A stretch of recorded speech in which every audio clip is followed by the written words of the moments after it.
Hasan with Baxty featuring Yuri. Mga Zamora family.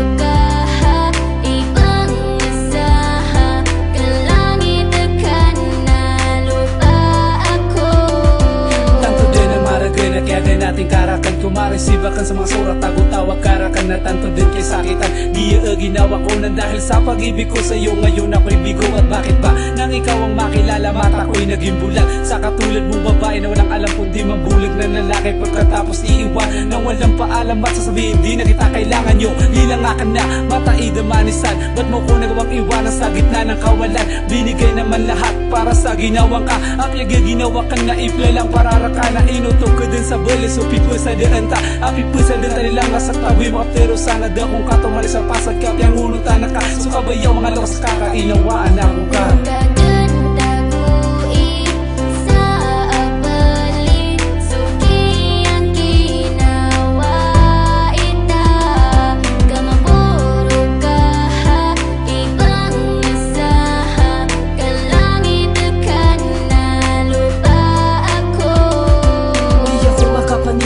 Kay wala na dahil dito sa puso ko di ka pa rin nawala. Bakit nagkaganito na bigla ka na lang nawala? Nakala ko'y habang buhay na lagi ka kasama. Nasayang lang ang pinaghirapan natin dalawa na dati ay magkayakap na parang mag-asawa. Hanggang dito na lang ba ang ating pagsasama na pinangako mo sa akin na kung lang iyong sinta. Dahil sa sinabi lang ng iyong mga magulang na ako'y isang lalaki na wala kayamanan. Hindi mo na kailangan na ako'y iyong sabihan tungkol sa peres mo na talagang ayaw sa akin. Na kahit mahal kita wala ako magagawa.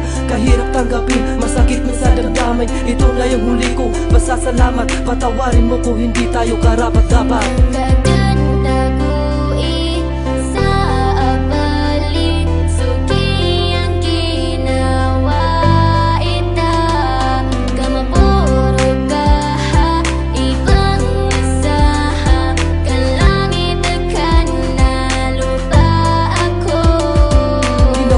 Ng lahat para sa'yo, pero bakit ganito bigla ka na lang lumayo? Labis akong nasaktan at ngayon nahihirapan. At sa tuwing naaalala ko ang mga nagdaan na dati ay lagi magkahawak kamay sa daan. Ako ngayon luhaan at iyon ang iniwan. Pagkatapos mo nang mahalin sa uli ay ganito pinaasa mo ako sa iyong mga pangako. Paano mo ko nabang iwanan sa ganitong kalagayan? Dahil ba wala sa akin ang tanging kayamanan na gusto na magulang mo na sa iyo'y pinapangarap? Dahil ba wala sa akin ang lahat ng hinahanap sa isang lalaki na kagwapuhan kaysa sa'kin? At alam ko na sinta na hindi ka na nga sa akin at ngayon paalam na at ako ay lalayo na dahil iniwan mo akong luhaan na nag-iisa.